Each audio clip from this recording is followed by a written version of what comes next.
morning, students. As you have seen that our topic is French Revolution from 9th standard. We are going to learn the first basic thing from the French Revolution.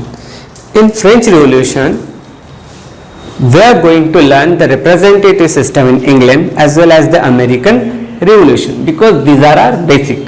कहे तो ये हमारे basic है. अगर हमें French revolution समझना है, पढ़ना है, तो हमें सबसे पहले रिप्रेजेंटेटिव सिस्टम इंग्लैंड में कैसे आया वो देखना होगा और अमेरिकन रिवॉल्यूशन क्यों हुआ ये समझना पड़ेगा. अगर हम इन दोनों चीज़ों को शॉर्ट में अगर समझ लेते हैं तो हम सीधे सीधे फ्रेंच रिवॉल्यूशन के पहले टॉपिक पे चले जाते हैं या फिर हम इसे स्टार्ट कर सकते हैं. अगर हमें देखते हैं कि French representative system came into England, what is this representative system, कि पहले ये नहीं था, अगर नहीं था तो क्यों नहीं था या किस तरह से था. ठीक है, जनरली ये कहा जाता है कि सबसे पहले क्या होता था कि जब हमारी दुनिया में जैसे हम आज देखते हैं, हम हमारे रिप्रेजेंटेटिव को यूज करते हैं और फिर वो हमारे लिए हमारे हिसाब से काम करते हैं. गवर्नमेंट ने अलग अलग पोजीशन में बैठ के अलग अलग पावर्स में होके. फिर पहले ऐसा नहीं था. जो किंग होते थे वो सीधे सीधे लोगों पे रूल करते थे. Whatever their order will be as it is implied to people. Actually they were no answerable to anyone. King is king finally. So what is the representative system then. Actually England में हुआ ये कि king सीधे सीधे order करता था peoples पे, पर ये चीज़ें लोगों को पसंद नहीं आई. इसलिए उन्होंने क्या किया, एक सिस्टम डेवलप किया जिसमें कुछ मिनिस्टर उन्होंने बीच में रख दिए किंग और पीपल्स के. तो ये जो मिनिस्टर है ये चूज करते थे people. That is what they will be called as people's representative. तो शॉर्ट में हम ये कह सकते हैं कि किंग के पावर पे कंट्रोल आ गया.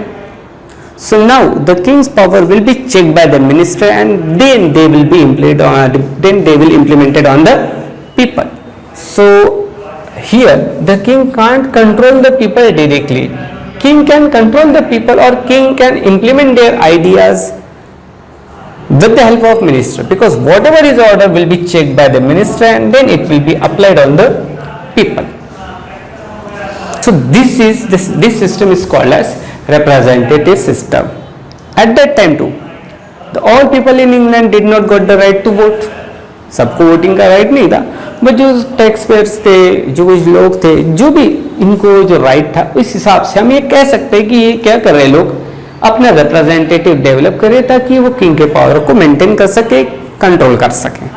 सो this system is called as representative system in England. कहने के लिए तो काफी छोटा सिस्टम है, पर कहे अगर हम इसे थोड़ा सा समझे तो हाँ, कहीं ना कहीं किंग के बीच में ये जो मिनिस्टर आ रहे हैं, ठीक है, ये लोग इलेक्ट कर रहे हैं, ये लोग चुन रहे हैं, ये लोगों के लिए काम करेंगे क्योंकि ये लोगों के बीच में से जा रहे हैं. ठीक है, तो कहीं ना कहीं गवर्नमेंट उनको अपनी सी लग रही है. This is the main thing of representative system in England. People are getting considered that this government is recognised by their votes.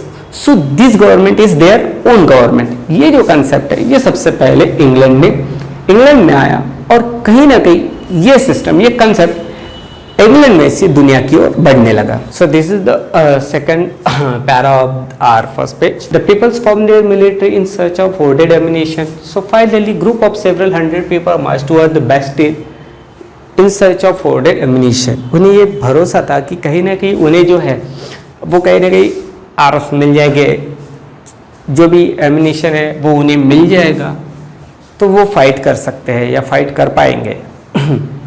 इस फाइट में कमांडर मारा गया. सो इस पॉइंट को हम समराइज कर सकते हैं. The commander got killed and fortress was demolished. Why fortress was demolished? Because it was hated for the despotic power of the king. Now its fragments were sold in the market as a souvenir. Now what is the fragments?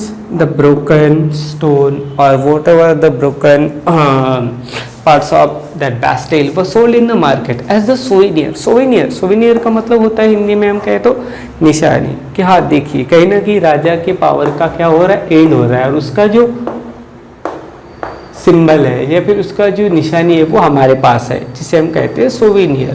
So the fragments of the stone were sold in the market as a souvenir. That is something precious and historic. In the market. तो passage number 3 में ये कहा गया है कि उस वक्त जो फ्रांस की सिचुएशन थी वो काफ़ी बुरी थी।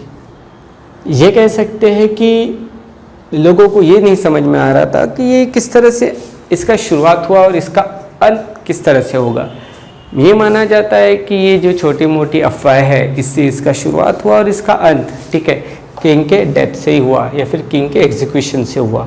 तो फाइनली थर्ड पैसेज में हम ये समझेंगे कि it was like chain of events. ये एक तरह से एक कंटिन्यूशन में हो रहे इवेंट्स थे जिसका एंड रिजल्ट ये होना था कि किंग का death and the formation of representative system. ठीक है, कहीं ना कहीं फ्रांस आज़ाद होना चाहता था, वो भी इस रिप्रेजेंटेटिव सिस्टम को ही चाहता था जो इंग्लैंड ने अपने आप में अपनाई थी। ठीक है, कहीं ना कहीं रिप्रेजेंटेटिव गवर्नमेंट होनी चाहिए थी। उनका जो फाइट था वो इसी चीज़ के लिए था कि लिबर्टी, फ्रेटर्निटी एंड इक्वालिटी को वो इस्टेब्लिश कर सके। तो कहीं ना कहीं ये चीज़ें, ठीक है, वो रिप्रेजेंटेटिव सिस्टम से ही फॉर्म कर सकते थे। तो हम ये देखते हैं कि वहाँ पे बहुत सारे प्रॉब्लम होने लगे इंग्लैंड में, जैसे कि जो ब्रेड की जो प्राइसेस है वो हाई हो गए। ठीक है, कहीं ना कहीं हर जगह दंगे होने लगे। तो ये बहुत सारी चीज़ें हैं जो उस इवेंट्स में आती है। ठीक है, ये इवेंट्स होने के पहले, ठीक है।